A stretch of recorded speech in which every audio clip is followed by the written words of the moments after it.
प्रभु यीशु मसीह के नाम में आपको अनुग्रह और शांति मिलता रहे।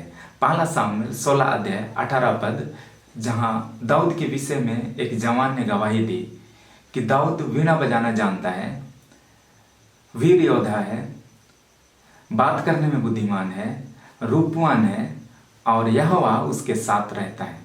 5 बातों को यहाँ बताया गया है, जिसमें से हमने 3 बातों को ऑलरेडी कवर किया है। आज के अध्ययन में हम देखेंगे कि दाऊद रूपवान भी है। रूपवान अर्थात वो सुंदर है। जब कोई सुंदर होता है तो लोग उसकी ओर आकर्षित होते हैं। सुंदरता में एक आकर्षण बल होता है जो लोगों को अपनी ओर खींचता है। आज हम इसी बात को आत्मिक रीति से हम समझेंगे। हमारा जीवन भी सुंदर है। आज मैं आपको कहना चाहता हूँ कि आप भी सुंदर हैं। आज यदि आप कहते हैं कि मैं तो कुरूप हूँ, यदि आज आप अपने आप को तुच्छ हीन समझते हैं, तो आज वचन के द्वारा मैं आपको उत्साहित करना चाहता हूँ कि आप सुंदर हैं, क्योंकि यीशु मसीह ने हमें अपने लहू से खरीदा है। हम इतने सस्ते होते तो यीशु मसीह हमारे लिए अपना जान को नहीं देता। 39 कोड़ा वो मार खाया, क्योंकि आप मूल्यवान हैं, आप सुंदर हैं। आपको पाना चाहता था यीशु मसीह। हमें किसी भी मूल्य में वो खोना नहीं चाहते थे, और इसलिए उसने हमारे लिए अपना जान को दिया। परमेश्वर ने अपना इकलौता पुत्र यीशु मसीह को स्वर्ग को छोड़कर इस धरती पर उसने भेज दिया, ताकि आपको और मुझको वो बचाए। क्या हम सुंदर नहीं हैं? हम सुंदर हैं। हाँ, ये सच है, हमारा जीवन कुरूप था। ये सच है, हम पाप में पड़े हुए थे। हमने अपनी सुंदरता को खोया था। हमने अपना जिंदगी को बर्बाद किया था। हम उस नरक की ओर बढ़ रहे थे। लेकिन यीशु जब इस धरती पर आया, उसने हमारे बदले में अपना जान को दिया और हमें पापों से छुड़ाया और हमें एक नया जीवन दिया है। हमें एक सुंदर जीवन दिया है। जब हम यशायाह की पुस्तक और उसका 53 अध्याय 2 और 3 पद को पढ़ेंगे तो यहाँ लिखा है, क्योंकि वह उसके सामने अंकुर के समान और ऐसी जड़ के समान उगा जो निर्जल भूमि में फूट निकले। उसकी ना तो कुछ सुंदरता थी कि हम उसको देखते, और ना उसका रूप ही हमें ऐसा दिखाई पड़ा कि हम उसको चाहते। वह तुच्छ जाना जाता और मनुष्यों का त्यागा हुआ था। वह दुखी पुरुष था, रोग से उसकी जान पहचान थी और लोग उससे मुख फेर लेते थे। वह तुच्छ जाना गया और हमने उसका मूल्य ना जाना। इस मसीह के इस पृथ्वी पर आने से कई साल पहले यशायाह ने भविष्यवाणी किया। उसने कहा इस मसीह के जीवन के विषय में कि उसकी सुंदरता ना रही। उसका रूप ऐसा नहीं था कि हम उसको देख करके चाहते। लोग उन्हें तुच्छ जाने और लोगों ने उसकी ओर से अपना मुख को फेर लिया।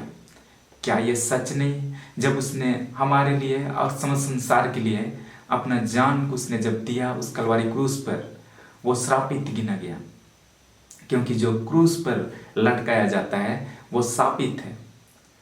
सारे लोगों ने उन्हें छोड़ दिया।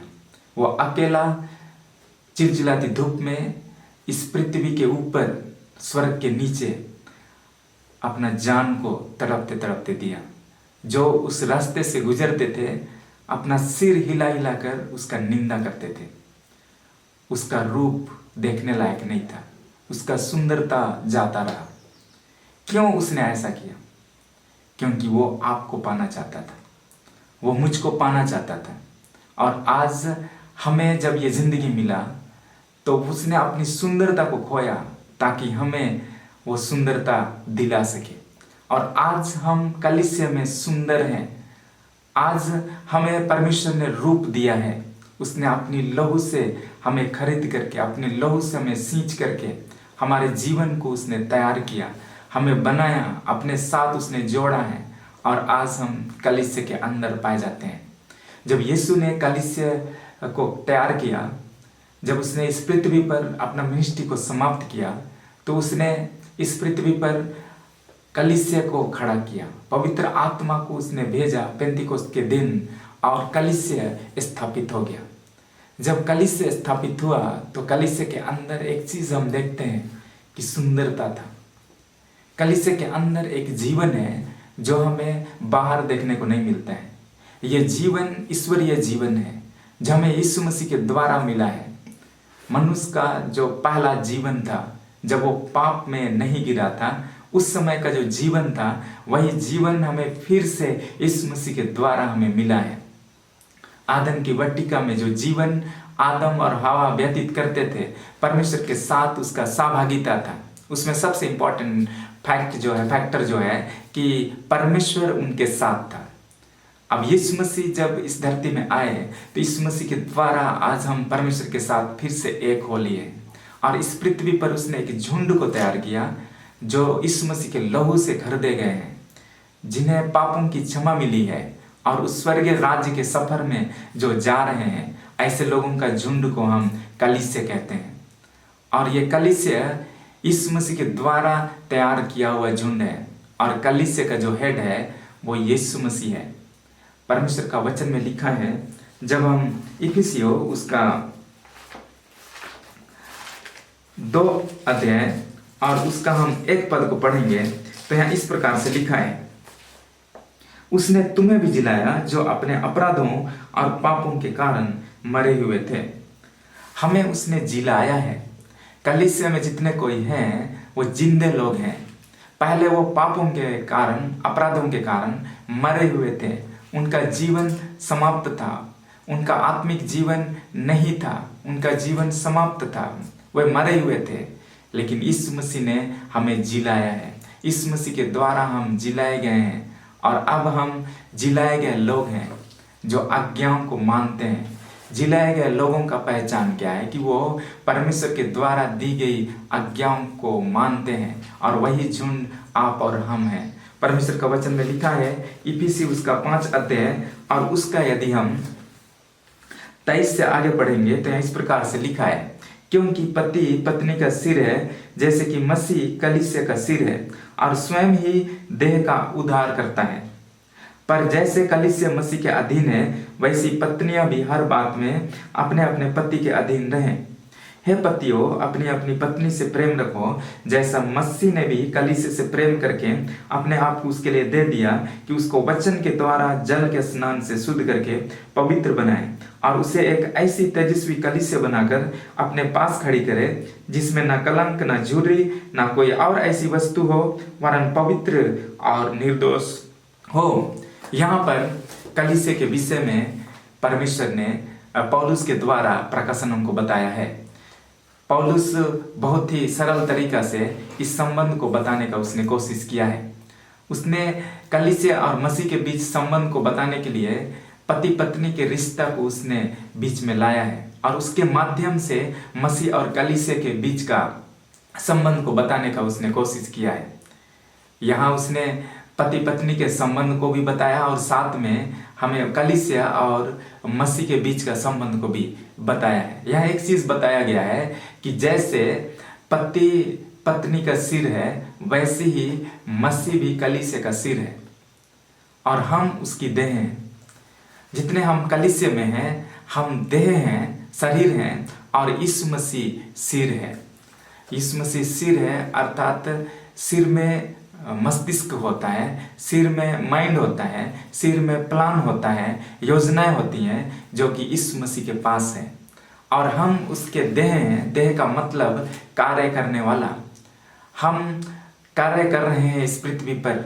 हम जितने कलीसिया में हैं हम इस पृथ्वी पर परमेश्वर की योजनाओं को पूरा कर रहे हैं। हम अपनी योजनाओं को पूरा नहीं कर रहे हैं। हम अपनी तरीके से हम यहाँ व्यतीत नहीं कर रहे हैं जीवन, अपनी तरीके से हम यहाँ सेवा नहीं कर रहे हैं, लेकिन यीशु मसीह हमारा सिर है जिसके पास प्लान है, जिसके पास योजनाएं हैं, जिनके पास इच्छाएं हैं। उन्हीं इच्छाओं को हम कलीसिया जो देह हैं हम इस पृथ्वी पर हम काम कर रहे हैं, पूरा कर रहे हैं। और कलीसिया को यीशु मसीह का दुल्हन के रूप में भी बताया गया है और हम इस कलीसिया में परमेश्वर ने एक आकर्षण शक्ति को रखा है, एक सुंदरता को रखा है। जब से कलीसिया स्थापित हुई है तब से ये लगातार बढ़ते जा रही है, क्योंकि ये परमेश्वर के द्वारा स्थापित हुआ है। इसको कोई रोक भी नहीं सकता है, कई बार कई सारे राजाओं ने, कई सारे लोगों ने कलीसिया को रोकने का प्रयास किया, कलीसिया को खत्म करने का प्रयास किया, लेकिन फिर भी कलीसिया लगातार बढ़ते चले जा रही है। लोग इसकी ओर खींचे चले आते हैं। कलीसिया के अंदर एक जीवन है जो लोगों को खींचता है। जब हम कलीसिया के अंदर आते हैं तो परमेश्वर ने कलीसिया को कई सारे अधिकारों से भरा है। जब हम परमेश्वर के वचन में से हम देखते हैं इफिसियों उसका 1 अध्याय 21 से 23 तक, तो इस प्रकार से लिखा है, सब प्रकार की प्रधानता और अधिकार और सामर्थ और प्रभुता के और हर एक नाम के ऊपर जो न केवल इस लोक में पर आने वाले लोक में भी लिया जाएगा बैठाया, और सब कुछ उसके पांव तले कर दिया, और उसे सब वस्तुओं पर शिरोमणि ठहरा कर कलीसिया को दे दिया। यह उसकी देह है और उसकी परिपूर्णता है जो सब में सब कुछ पूर्ण करता है। कलीसिया को उसने अधिकार दिया है।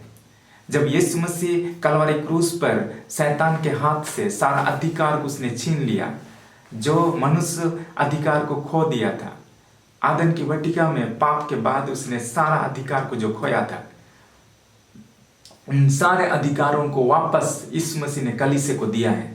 बाइबल में लिखा है सिर्फ इस लोक में नहीं लेकिन आने वाले लोक में भी सारे नामों में जो अधिकार है वो अधिकार को कलीसिया के समुख में उसने रखा है।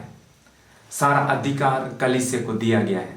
और ये कलीसिया, जैसे हमने इफिसियों 5 अध्याय में पढ़ा है कि कलीसिया ऐसा कलीसिया को उसने तैयार किया है जो तेजस्वी कलीसिया है, जिस कलीसिया से तेज निकलता है और उसमें न कलंक हो न झुर्री हो, लेकिन वो पवित्र और निष्कलंक होना चाहिए। आज यदि हम कलीसिया में जीवन जी रहे हैं तो हमारी जो सुंदरता है वो यीशु मसीह का जीवन है। हमारी जो सुंदरता है यीशु मसीह का जीवन हमारे अंदर है। जब तक हमारे अंदर यीशु मसीह का जीवन होगा तब तक हम सुंदर दिख सकते हैं। अगर हमारे अंदर यीशु मसीह का जीवन नहीं है तो कलीसिया बिल्कुल सुना लगेगा, कलीसिया कुरूप लगेगा अगर उसके अंदर यीशु मसीह का जीवन नहीं है।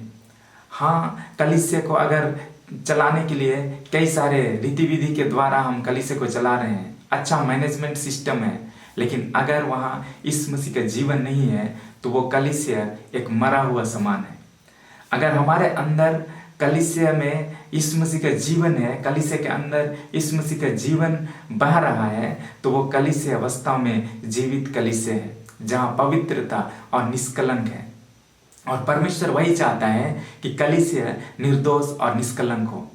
जब कलीसिया में पवित्रता होगा, जब कलीसिया के अंदर निष्कलंकता होगा, और तब हमारे अंदर वो सुंदरता होगा, वो रूपवान, वो रूप होगा जो अन्य लोगों को हम प्रभु में हम ला सकते हैं, अन्य लोगों को हम खींच सकते हैं, अन्य लोग इससे प्रभावित हो सकते हैं, अन्य लोग आशीषित हो सकते हैं, और परमेश्वर की महिमा इसके द्वारा से होगी।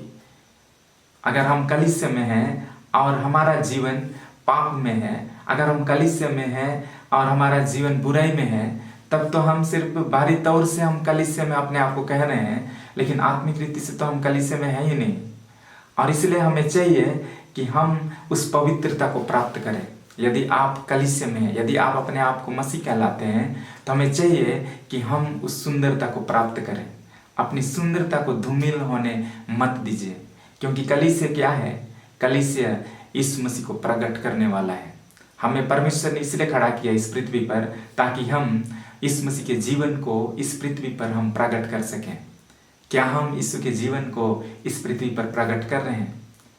बाइबल में लिखा है प्रेरितों के काम में जब कलीसिया स्थापित हुआ तो वहाँ सामर्थ के बड़े बड़े काम होते थे। अंधे देखने लगते थे, लंगड़े चलने लगते थे, मुर्दे जिलाए जाते थे, दुष्ट आत्माएं निकलती थी। कलीसिया के अंदर वो अधिकार, सामर्थ जो उनको सुंदर बनाता है। आज भी यदि कलीसिया के अंदर पवित्रता होगा, यदि आज भी कलीसिया के अंदर निष्कलंकता होगा, कलीसिया के अंदर चिन्ह और चमत्कार होंगे, तो वो संसार के सामने एक सुंदरता को लेकर के आएगा। पवित्र शास्त्र बाइबल में लिखा है, जब हम प्रकाशित वाक्य और उसका 19 का 7 को पढ़ेंगे तो यहाँ लिखा है, आओ हम आनंदित और मगन हों और उसकी स्तुति करें, क्योंकि मेमने का विवाह आ पहुंचा है और उसकी दुल्हन ने अपने आप को तैयार कर लिया है उसको शुद्ध और चमकदार 8 पद, उसको शुद्ध और चमकदार महीन मलमल पहनने का अधिकार दिया गया, क्योंकि उस महीन मलमल का अर्थ पवित्र लोगों के धर्म के काम है। यूहन्ना ने प्रकाशित वाक्य में भविष्य के बारे में लिखा है, जहां कलीसिया यीशु के साथ एक होंगे, जिसे विवाह का नाम दिया गया है, जब वो एक हो जाएंगे। और बाइबल में लिखा है कि कलीसिया ने अर्थात दुल्हन ने अपने आप को तैयार कर लिया है। मेमना अर्थात यीशु मसीह है। यीशु मसीह का विवाह, मेमने का विवाह आ पहुंचा और उसकी दुल्हन ने अपने आप को तैयार कर लिया है। दुल्हन अर्थात कलीसिया ने अपने आप को तैयार कर लिया है। भविष्य में जब दुनिया का अंत होगा और हमारा विवाह उस यीशु के साथ होगा, अर्थात हम यीशु के साथ हम एक हो जाएंगे, परमेश्वर के साथ हम एक हो जाएंगे, तो उस समय के विषय में क्या लिखा है कि दुल्हन ने अपने आप को तैयार कर लिया है। दुल्हन हम कलीसिया में हैं, हम कलीसिया के लोग हैं। आप और मैं और संसार में जितने प्रभु के साथ चल रहे हैं, क्या वो अपने आप को तैयार कर लिए हैं? क्या तैयार कर रहे हैं? क्या आप अपने आप को तैयार करने में समय बिताते हैं? क्या अपने आप को परखते हैं? आज हमें अपने आप को परखना है। क्या हमारे जीवन में अंधियारा तो नहीं आया? क्या मेरे जीवन में कहीं पाप तो इंटर नहीं कर रहा है? हमें अपने आप को परखना है। अगर हमारे जीवन में पाप होगा तो हम अपने आप को, अपनी सुंदरता को हमने खो दिया है। यदि हम बुराई में जीवन जी रहे हैं तो हम सुंदरता को खो दिए हैं। वो सुंदरता तो पवित्रता और निर्दोषता में है। दुल्हन ने अपने आप को तैयार किया। जब दुल्हन ने अपने आप को तैयार कर लिया तो बाइबल में लिखा है कि उसे शुद्ध और चमकदार महीन मलमल पहनने का अधिकार दिया गया। और वो महीन मलमल का अर्थ क्या है? पवित्र लोगों के धर्म के काम है, धार्मिकता के काम है। हम जितने पवित्र लोग हैं जो धार्मिकता का काम कर रहे हैं, और वही काम उस मलमल, महीन मलमल का अर्थ है। और इसलिए आइए हम सब अपने आप को तैयार करें और अपने आप को सुंदर बनाएं। जब आप परमेश्वर के साथ जुड़ेंगे वो आपको सुंदर बनाएगा। जब आप परमेश्वर की उपस्थिति में आएंगे, कलीसिया में आएंगे, आपको परमेश्वर का आत्मा सुंदर बनाएगा। और जब आप सुंदर होंगे तो अन्य लोग आपकी ओर आकर्षित होंगे, कलीसिया की ओर आकर्षित होंगे। कलीसिया के ओर अगर वो आकर्षित हो रहे हैं, क्या के कारण से? यीशु मसीह के जीवन के कारण से। क्योंकि कलीसिया के अंदर यीशु का जीवन बह रहा है और वो जीवन कलीसिया के अंदर बहना चाहिए। दाऊद के विषय में बाइबल बताती है कि वह रूपवान था। आज आप और हम भी रूपवान हैं, सुंदर हैं। परमेश्वर आपको आशीष देने पाए। आमीन।